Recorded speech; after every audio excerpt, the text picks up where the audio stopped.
Today we're going to talk about exponential functions. Everything that you have done before or that you have graphed is linear. Remember, we used slope-intercept form when we graphed before, and what did our graph always look like? Whether or not it had a positive or negative slope, or where its y-intercept was, it was always a straight line. So today we're going to look at a different kind of equation, one that you have never worked with before, called exponential equations or exponential functions. So say that you started out with $10. You found a way to double your money every month. What would that look like on a graph? Let's take a look at what that would be. If I started at time 0, this is where we begin, that means I'm starting with $10. After 1 month has passed, I would have $20.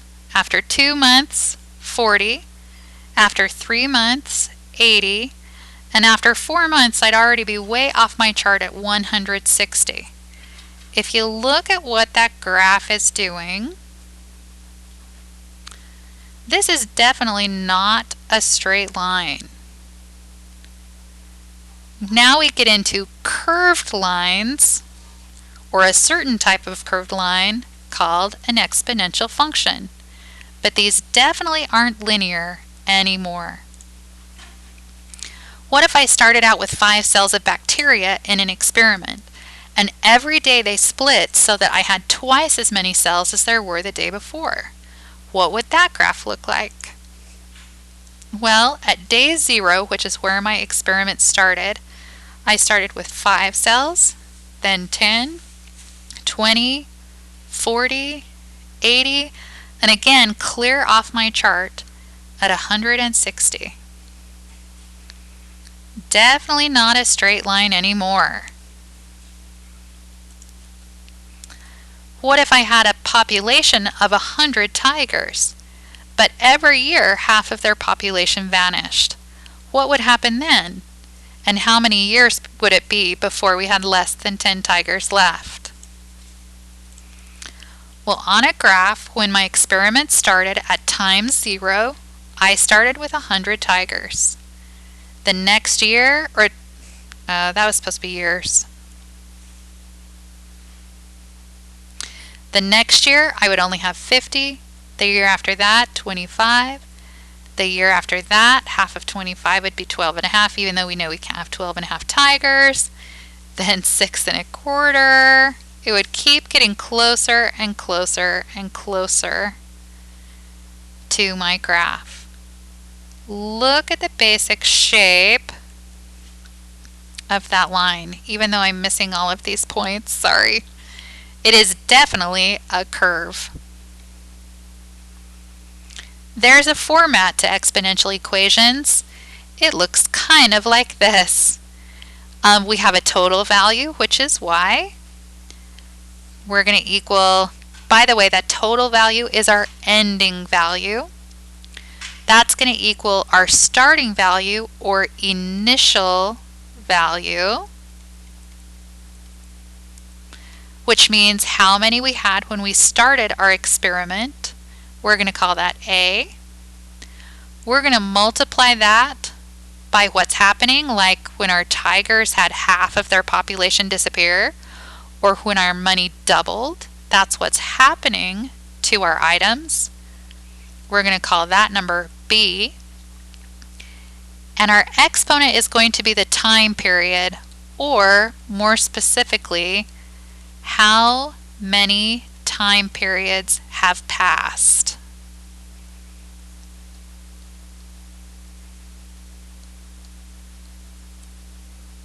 And we're going to call that X. So our tiger situation, we didn't know our total number of tigers. We started with 100 tigers. We lose half of them each year, and X is the number of years.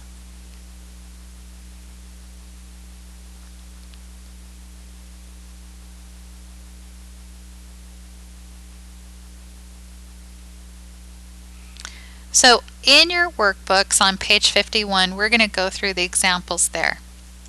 A population of mice quadruples every 6 months. If a mouse nest started out with only 2 mice, how many mice would there be after 2 years? Write an equation and use it to solve the problem. So, first thing you need to do is read the scenario and then read it again. This time, looking for the quantities that you know. For instance, we know that our starting value is only 2 mice. We know that what's happening is that our mice population quadruples, which means multiplies by 4. And how many times has this happened? If it happens every 6 months for 2 years, then it's happened 4 times. Next, you're going to read the statement again and identify the unknown quantity, or what you want to find out. In this case, we want to know our total population at the end of 2 years.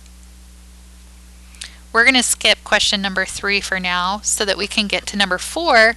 We're going to substitute our values into our general form of y equals a times b to the x power. Remember, y is your total at the end of the experiment.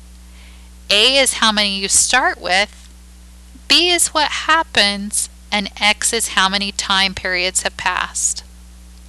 So in our situation, I don't know my total.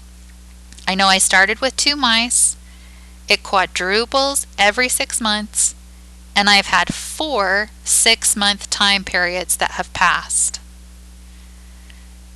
Now I need to follow the order of operations to solve the problem. Order of operations says do what's in parentheses first. Since there's only a number in parentheses, there's nothing for me to do there. So I'm going to move to my exponent. 4 to the 4th power is what I would do first, and 4 to the 4th power is 256. Then I could multiply 2 times 256 and get 512. Notice the work that I showed. I wrote my equation and I showed each step in solving it. At the end, y equals 512 is not a finished answer. Make sure that you're interpreting your solution in terms of the context of the problem. That means write a sentence to explain your answer and how it affects your problem. In our problem, that 512 means that there will be 512 mice after 2 years. Let's go on and look at examples 2 through 4 on page 52. Number 2 says, in sporting tournaments, teams are eliminated after they lose. The number of teams in the tournament decreases by half with each round. There's 16 teams left after 3 rounds. How many teams started out in the tournament? So remember, the first thing is to reread and decide what you know. In this case, we know that our ending value, or our total, is 16. Our time periods, or in this case rounds that have already happened, is 3. And what happens each time is that half our teams are eliminated. Read through again and find out what you don't know or what you're asked to find. In this case, it's our initial value or beginning value that's missing. So when I put them into my exponential equation form, I get 16 was our total. Our beginning value, or A, is what I don't know. 1/2 is what's happening each time. We're losing half of our teams. And we've been through 3 rounds. I need to follow order of operations and show my work to solve this equation. Sorry, this font for some reason makes that dot look like a multiplier, but really it's a period. So first thing I need to do is take care of this exponent. 1/2, or I could say 0.5 to the 3rd power, is 0.125. In this case, I would have to divide both sides of my equation by 0.125 to get my answer. And 16 divided by 0.125 is 128. I need to take that 128 and put it into a sentence to explain my solution. In this case, there were 128 teams that started out the tournament. Just a reminder and an important note, writing the equation and showing how you solve it is every bit as important as coming up with a solution. Don't skip that part. Eventually, you're going to have situations where you cannot figure them out in your head, or at least it would take you days or years or decades to figure it out. So it's important to learn how to use these equations to help.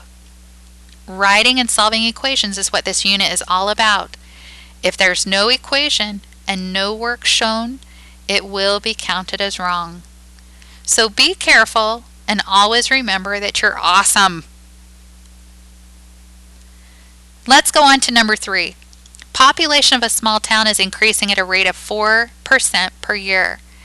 If there are currently about 6,000 residents, how many residents will there be in 5 years? So what part do we know? Well, we know that we're growing at 4%. We know our initial or starting population was 6,000, and we know that 5 years have passed. What do we want to know? The total population or ending population after 5 years. So now I need to enter my values into my exponential equation form. When I enter this, I'm going to put this note down here. 4% as a decimal is 0.04. But if you only put 0.04, you're only figuring out the 4% increase, but not including the people that already lived in the town.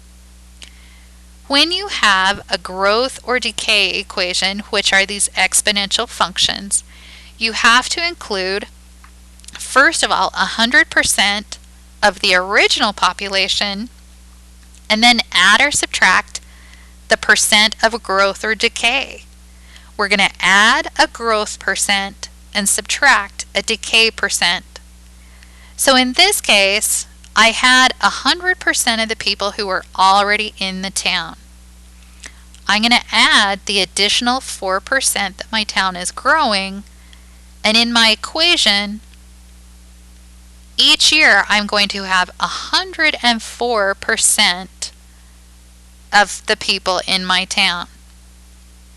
104% is the same as 1.04, and that's the growth rate that I'm going to put into my equation. When I go to solve this, I've got to do the exponential part first. I need to do the 1.04 to the 5th power. When I do that on my calculator, I'm going to get a big, long, nasty looking decimal. I'm going to leave that on my calculator screen and not round it.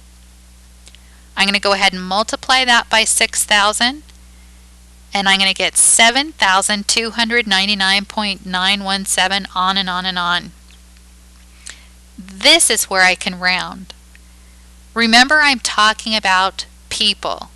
So where normally I would round to 2 decimal places, I can't have 0.92 of a person. So when I'm talking people, I'm going to round to the nearest whole number, and I'm going to say that I'm going to have 7,300 people.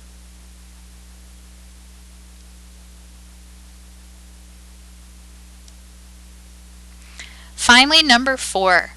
I'm going to want to reduce the size of a picture to fit in my picture frame.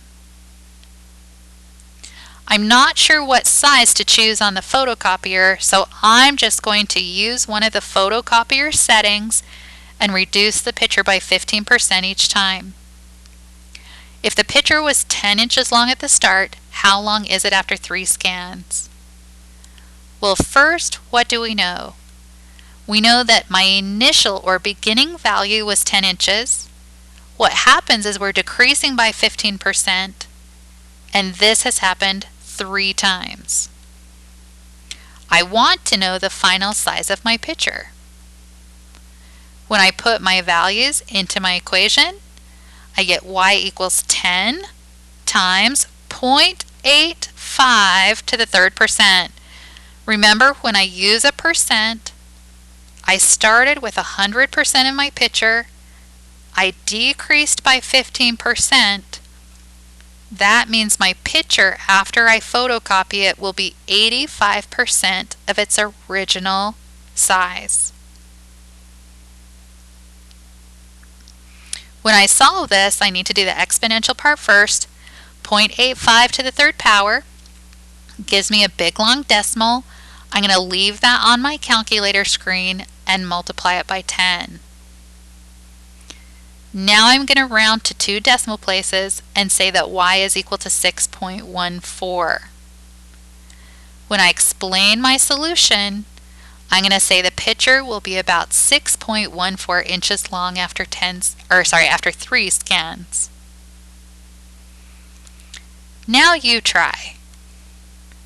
If I have ants in my yard and every day the number of ants triples, after 8 days I'm going to have 26,244 ants.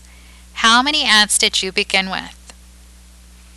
I want you to pause this video and try to, first of all, write the equation that goes with this scenario.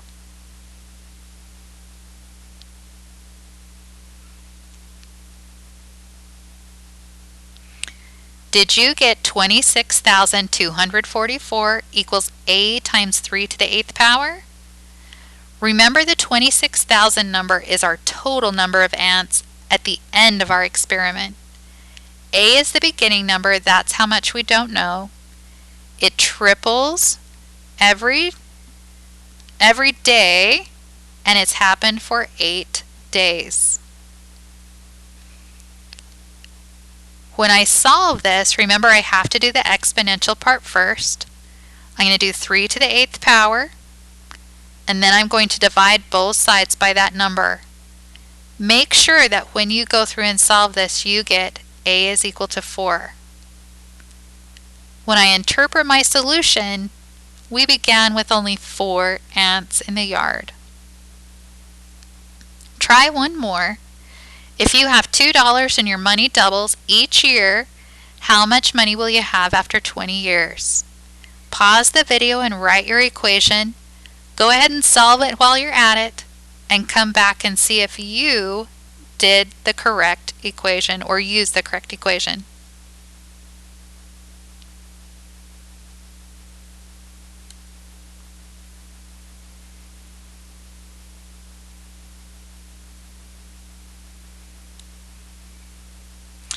A reminder about percents. When we have a value that's increasing and our growth rate is shown as a percent, I'm going to add that percent to 100 before I change it to a decimal.